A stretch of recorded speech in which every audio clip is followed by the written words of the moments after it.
Hello, everyone, and welcome to the Darkest Hour. I'm your host, Amanda Jane.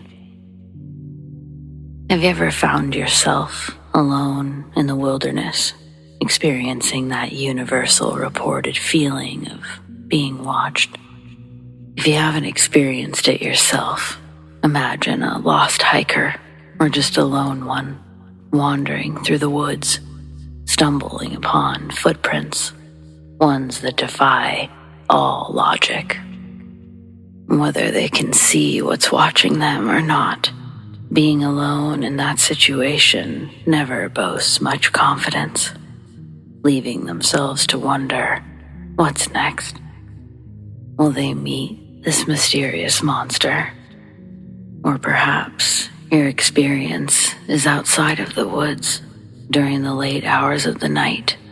You come face to face with a figure so familiar yet so malevolent. How is it possible for a human to take such a sinister form? These encounters with beings from another world or our own all embody pure terror, each narrative shedding light on the unexplained and pulling from the shadows the inexcusable horrors just outside our door. So, let's get started, shall we?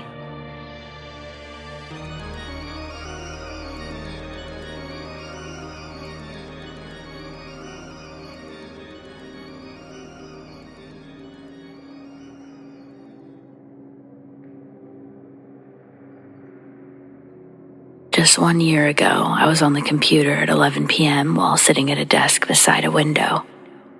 Mind you, I live in a ground floor apartment, so I'm used to seeing people walk by, but nothing like this. I had my headphones in, listening to music, when I hear some sort of unrecognizable background noise. I take off one headphone, then the other. The noise is then clearly coming from the window, almost a scratching noise. I was scared shitless at this point. The noise began growing louder. I finally grew the balls to get up and walk over to the window. I had to move the slat in order to see what was making the noise. I moved the slat ever so slowly, and I see a man face to face in the window. I was horrified. A burglar, serial killer, stalker. To make it worse, he looked so angry that I had noticed him. Oh, hell fucking no. Fuck. I think I said this out loud. I quickly flipped the blinds back, stand frozen in my room for 5 minutes. By this time, the noise came back. I quickly turned on the lights in my room, and I flipped the blinds over again to see the man running away.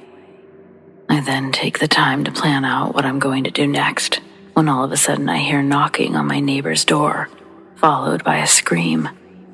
Holy shit, I'm gonna die.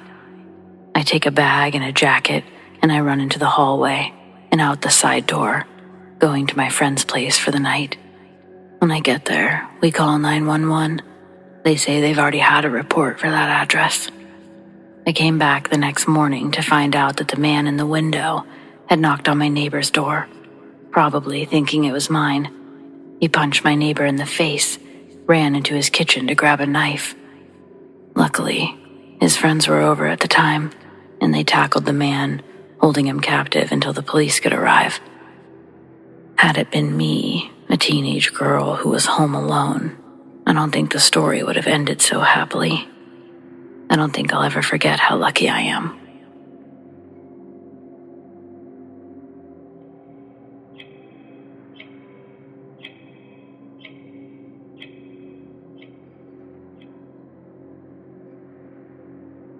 How do I start this without triggering the kiddos?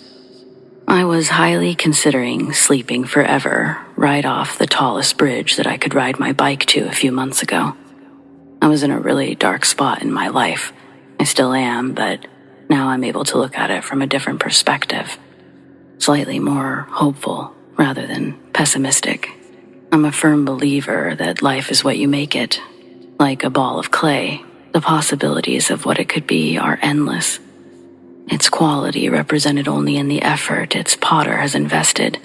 To say life is what you make it ignores circumstances and all it involves. It's true, each one of us are handed a piece of clay, but as we mold, groove, and smooth these blocks with time, we begin to notice that the mineral composition of our clay is vastly different from our neighbors.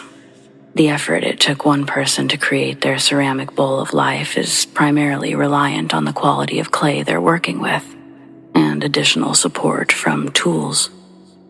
This past year, I've been feeling like the clay I was handed has recently hardened and crusted from neglect.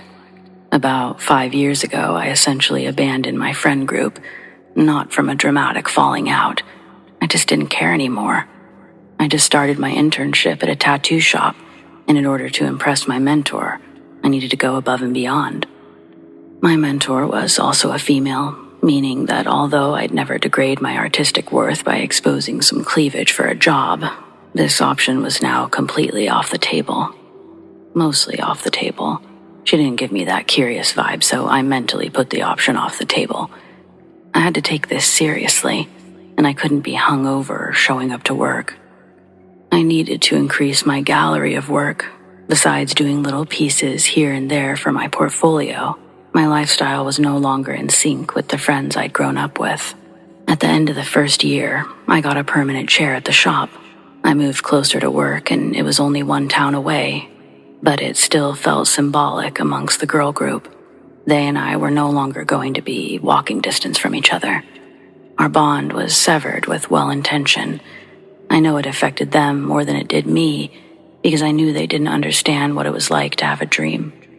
Otherwise, they'd be doing the same thing in pursuit of theirs. It feels pretentious to say this, but it's true. You either find a passion worth giving your life to, or you watch passively on the sidelines until the game is over.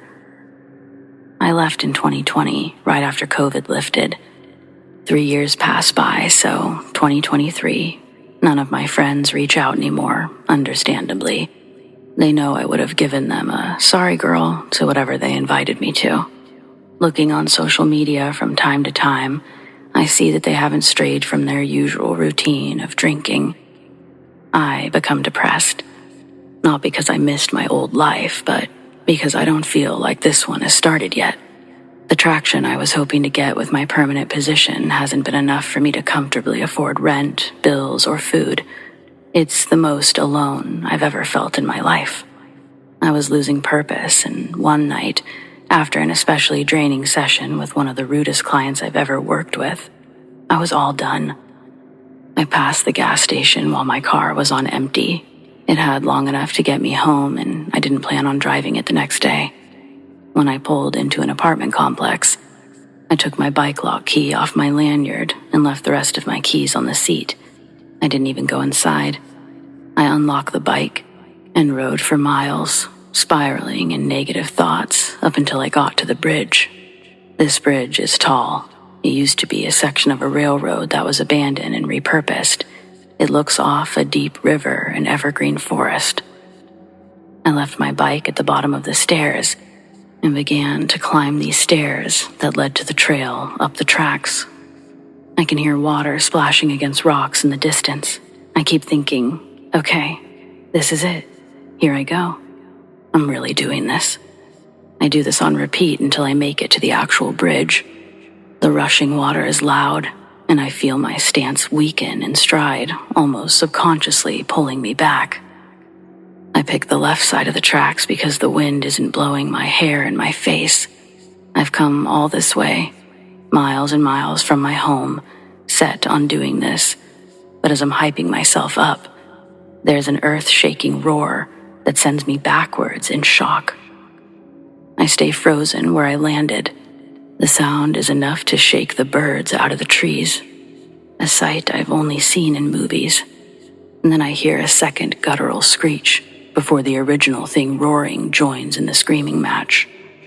There are 2, maybe 3 big creatures fighting somewhere close by. I think it came from across the train tracks, just like my side. Besides the open bridge above the river, I'm on a dark wooded trail.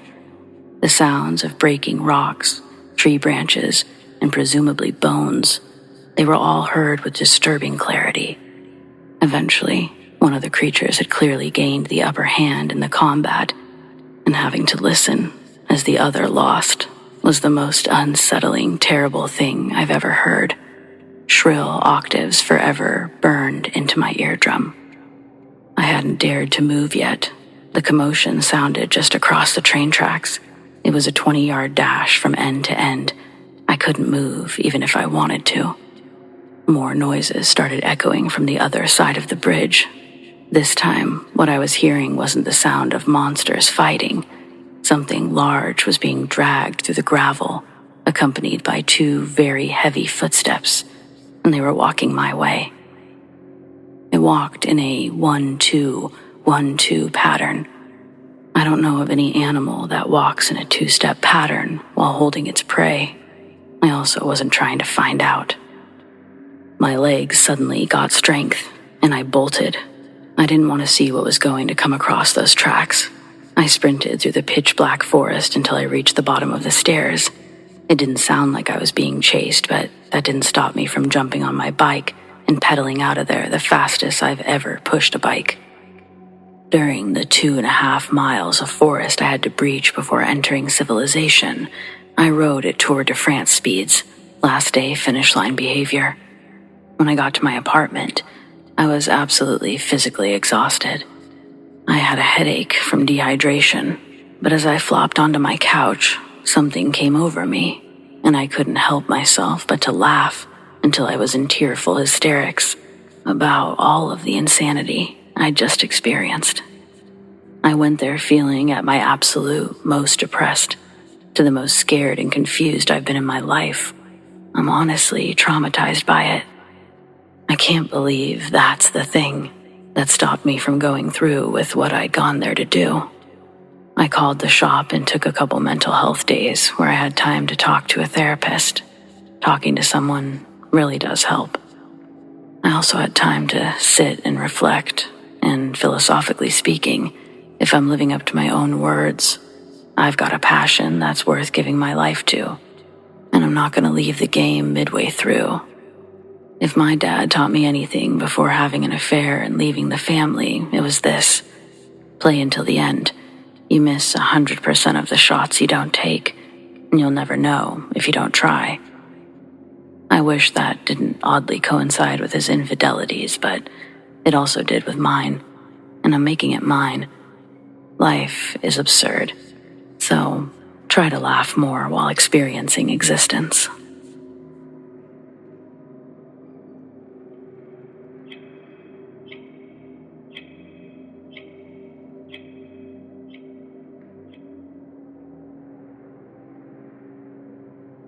There was a popular joke I always heard growing up. A man tells his bartender, "I bet you a free drink that I can bite my own eyeball." And seeing this as an impossible task, the bartender agrees.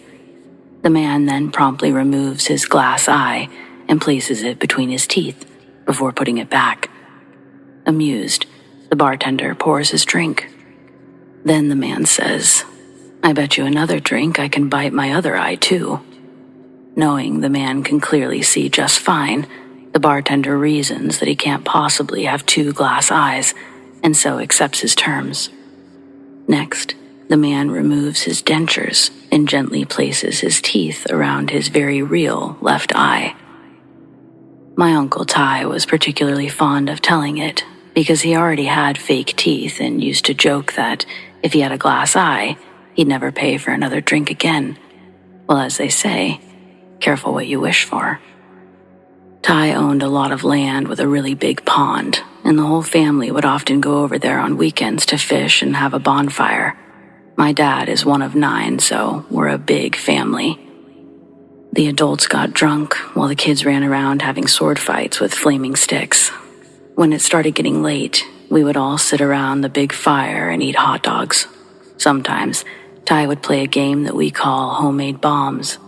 The objective was to throw a random item into the fire and rate the resulting explosion. It was usually little things like lighters, batteries, or empty bottles. But then Ty got the idea to throw in a full bottle of beer, fresh from the cooler. Everyone got back, but nothing happened. I don't know how long we actually waited, but it felt like a long time. Eventually, Ty gave up and returned to the fire with his poker. He leaned over the flames, jabbed his stick right in the center, and then boom. Later, he said he never touched the bottle. That's just when it exploded. For a brief, flashing moment, the flames engulfed his entire head before he staggered backwards and fell into the dirt. His hands covered his face, and he was screaming like he got hurt really bad. My dad and another uncle ran over and pulled his hands away to see how badly he was burned. And that's when we saw the giant glass shard protruding from his eye. Much of his hair, along with his eyebrows and beard, were gone, and his entire face was turning redder by the second. We're a poor family from the sticks, so we don't really call ambulances unless death is imminent. We normally won't even go into an emergency room unless we break a bone bigger than a finger.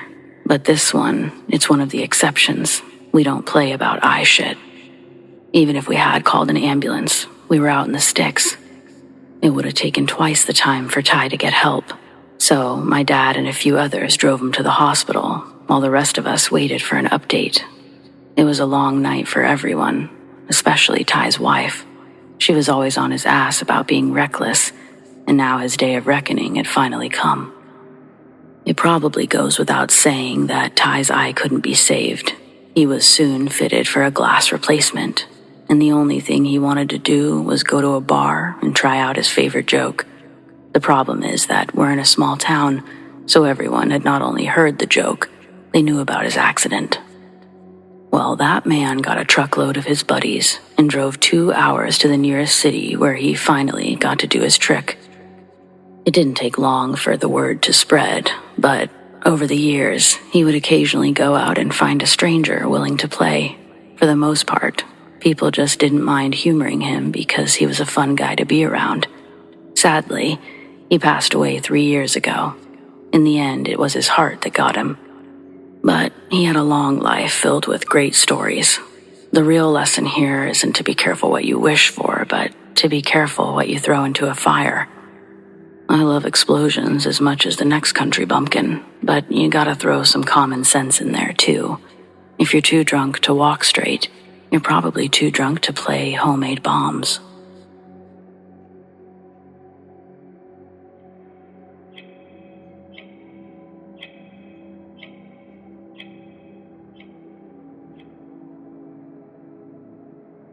I grew up in South America, in Brazil, right in the middle of the country in the center-western state of Goiás.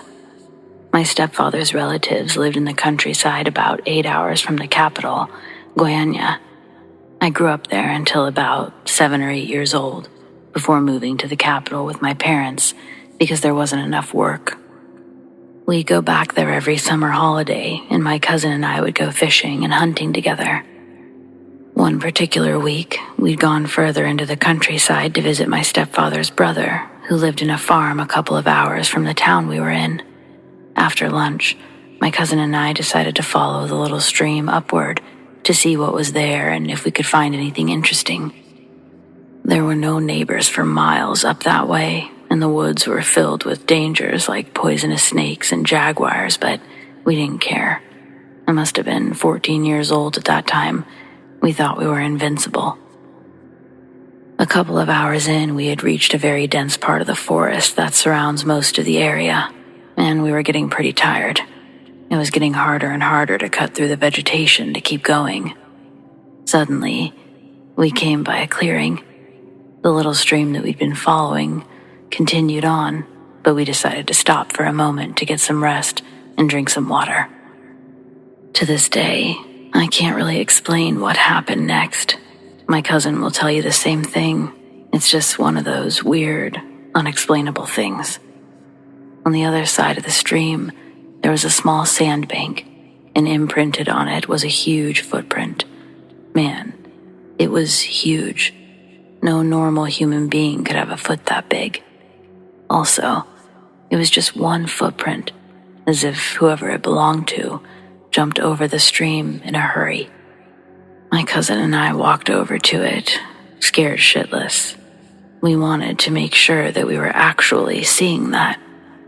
We examined it, measured our own feet against it, and we realized that whoever this huge foot belonged to, it would have had to have been at least 5 meters tall.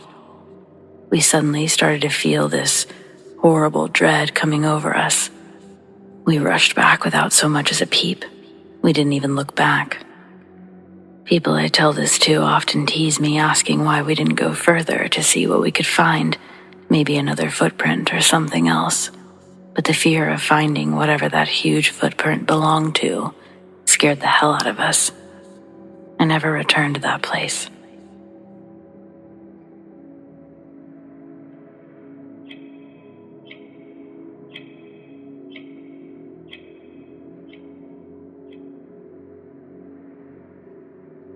In the early 90s, my dad worked at a Missouri bottling factory. He was on the line where the bottles were filled while his friend Paul operated the machine that took empty bottles off their pallets. When a new stack was placed into the machine, a large arm with vacuum suction cups lowered to remove a thin board atop the bottles, which were then stacked to the side, while a sweeper arm pushed the bottles onto the conveyor. One night, there was a gap in production, and my dad was sent to check on the problem. He discovered Paul trapped in the machine from the waist up.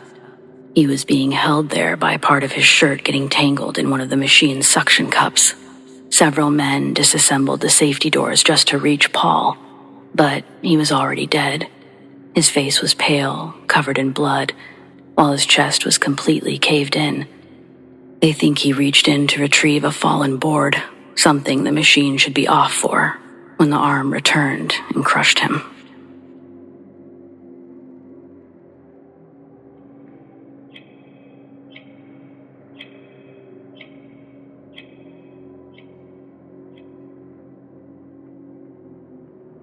When I was in 7th grade, so 12 or 13 years old, my best friend got sick with mono and had to stay home from school for several weeks.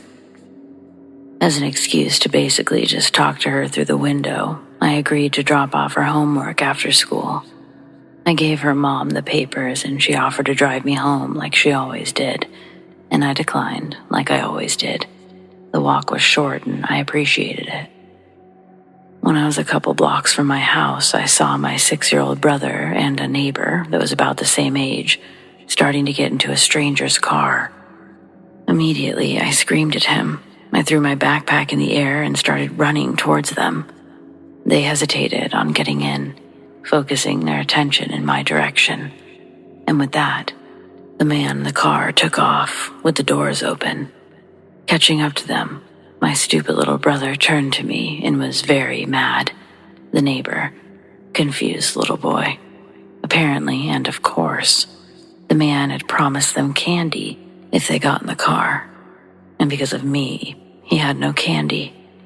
He stomped off towards the front door, while I collapsed in the dirt by the road near our house. I don't scare easily, but that time, I was terrified. I remember telling my parents what happened and their reaction being that my brother wasn't allowed to travel outside without me present. Not much of a reward for saving his life, but I was sure to drill into him the importance of never stepping foot in a car with a stranger. I didn't go into every gruesome detail, but he knew about John Wayne Gacy when I was through with him. I didn't care if I scared him. That was the point. I'd like to think I saved his life multiple times, thanks to those lessons.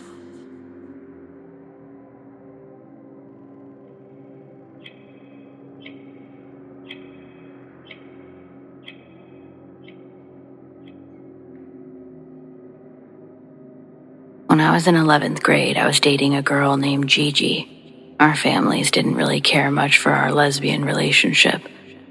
And one night, her family situation became physically abusive, and she called my house from a payphone.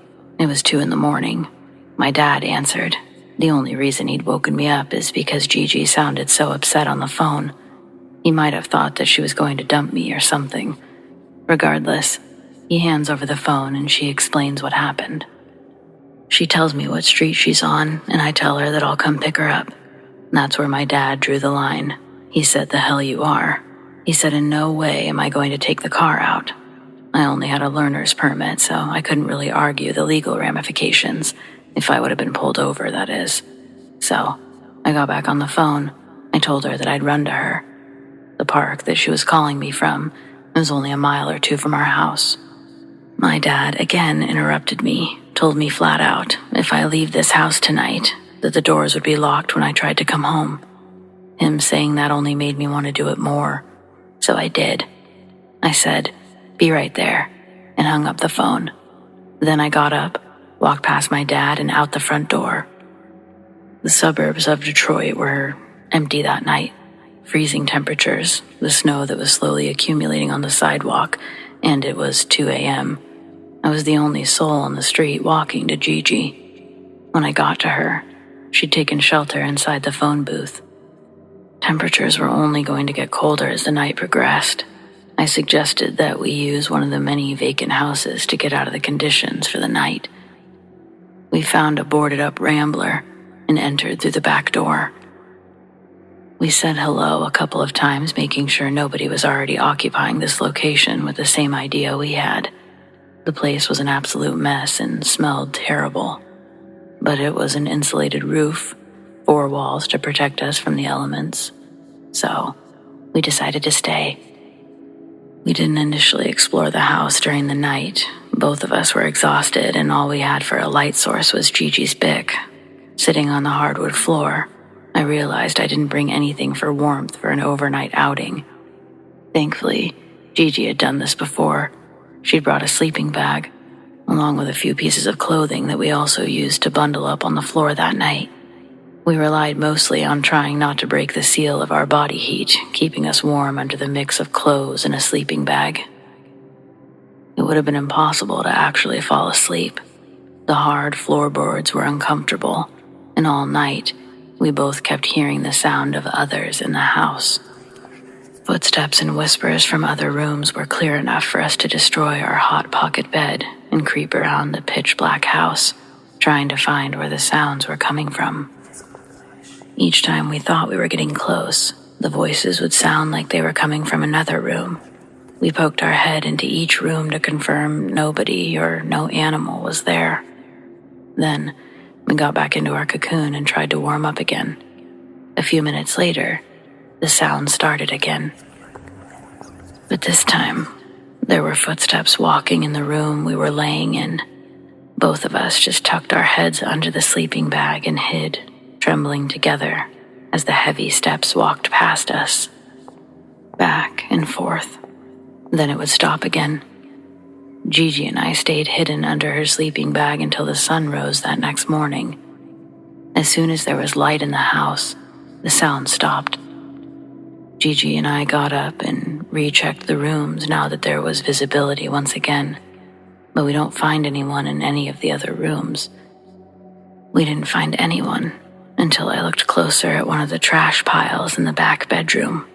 There, reaching out from the bottom of this heap of trash, was a thin, decomposing arm.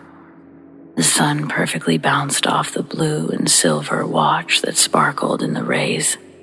We thought that it was a Halloween prop. The skin was discolored and sank deep into the curves of the bone. Having seen nothing like this before, we were convinced it was fake.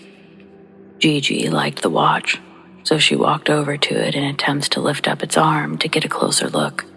It's heavy as she begins to pull, and Gigi quickly realizes that's because there's a body attached to the arm, a dead body, badly decomposed. Gigi unintentionally pulled the arm off the body, but the long-sleeve shirt that they were wearing kept everything together when it was dragged out from underneath the trash.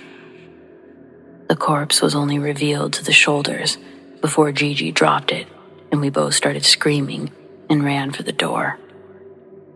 In 1974, Detroit would experience one of the heaviest snowstorms on record. As we shivered inside through the night, outside it would snow over 19 inches. We were virtually trapped inside the abandoned house. A little over 1.5 feet doesn't seem that bad, but the front door was unusable, and the back door, it was already partially obstructed, with rubble from a falling roof, overgrown bushes, and other debris. We discovered the snow had packed in the little shimmy that we used to enter by crawling in the night before. Gigi had packed a couple of items for food that we could ration through the day, but we needed a plan to escape. In the hallway outside of the corpse room, the ceiling had a square-shaped wooden hatch that led to the attic. We pulled the kitchen table through the house until it was directly under the opening. I was a little shorter than Gigi and still couldn't reach it when I climbed onto the table. Gigi could, however, so I got under her feet and assisted in pushing her up into the attic. She spins around and tells me that she'll go call the fire department from the payphone. I blow her a kiss and watch her disappear from the square frame. Then I listen to her footsteps as she crosses the attic to the area that had caved in, leaving a gaping hole that led to the backyard. Snow had made it into the attic from the hole, and the ceiling creaked with the added pressure of Gigi's movement. Eventually, I would hear her scuffle from the shingles on the roof and drop into the snow outside the back door. She would then slowly make her way through the snow that reached up to her knees. She'd barely prepared for an overnight stay, but Gigi definitely didn't plan on walking miles through deep freezing snow with her thin bell-bottom jeans. Those were in no way protecting her from the cold. They were instantly wet, making each step feel like needles against her legs until they went numb. It was close to 5 a.m, but with the thick clouds hanging above, the sun couldn't break through. The streets were still empty due to the record amount of snow that had fallen. Nobody in their right mind was going anywhere that day. The flurries and the wind made visibility practically impossible as Gigi slowly pushed through the white powder.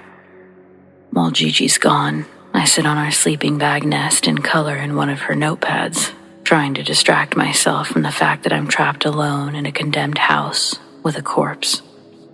Soon, I hear crunching and cracking moving about in the attic. I'm hoping Gigi's come back, but there's something deep in my soul that's telling me it hasn't been nearly enough time for Gigi to have made it to a payphone and back. Maybe she'd abandoned her mission. The conditions were too harsh and she was forced to turn around. But as I listened, the noises above my head, whoever was in the attic, they'd started running back and forth. You could tell where the snow had stopped its intrusion because the steps would have been louder on the wood as it was unbuffed by the snow. Moving left to right, the steps remained fast, but the crunch of snow became more and more present, back and forth, back and forth. Now I'm really praying that what I'm hearing might possibly be Gigi. I stood up and I walked over to the square frame that looks up into the attic. The footsteps continued, and they only stopped after I shouted out, "Gigi? Gigi?" Then, the house becomes completely quiet again. The only thing I can hear is my heartbeat in my ears. I thought I was going to have my first anxiety attack. I walked back, sat on the sleeping bag to resume my coloring, but almost as soon as my pencil hit the notebook, a click echoes off the wall. In my peripheral vision, I see a door at the end of the hallway pop open a crack. My eyes would shoot back and forth from there into the ceiling, hoping not to see something crawling down from it. Then back to the door. It hadn't opened more. I didn't know what time it was. I couldn't measure how long I was there until I heard the sound of my dad's voice approaching with Gigi. They started calling my name and I started shouting back. My dad had brought a shovel and he was able to dig a big break through the original opening that we had outside the back door. I was able to get out. It was a miracle that Gigi and my dad had crossed paths. After I hadn't returned and the snowstorm happened, my dad went out looking for me. He knew the approximate area that I had taken the call from, as he had overheard last night, and he prayed that we were smart enough to find shelter. He didn't have a plan after that but to set out on foot and call my name along the way. He'd been walking since the sun came up, probably around the same time Gigi set out on her route, she heard him calling out for me and followed the voice until she reached my dad and practically collapsed into his arms. My dad carried her like a piggyback ride with her arms wrapped around his neck, and they went back to the house to rescue me. It took hours to walk back to our house. We were all exhibiting signs of hypothermia when we walked into the living room. My mom made us hot water bottles and gave us blankets. Then she called the police to report the body. Emergency services were slightly unreliable in those conditions, equally as stranded and helpless against the amount of snow collected on the pavement. If my dad hadn't started walking, Gigi would have most likely died out there, and nobody would have found me.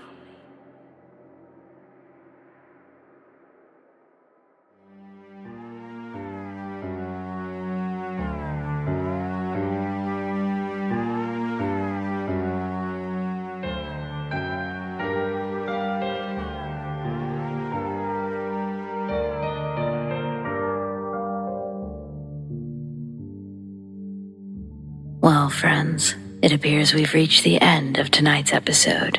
Thanks for joining me. Whether it's your first time or you're a regular, your support means the world over here.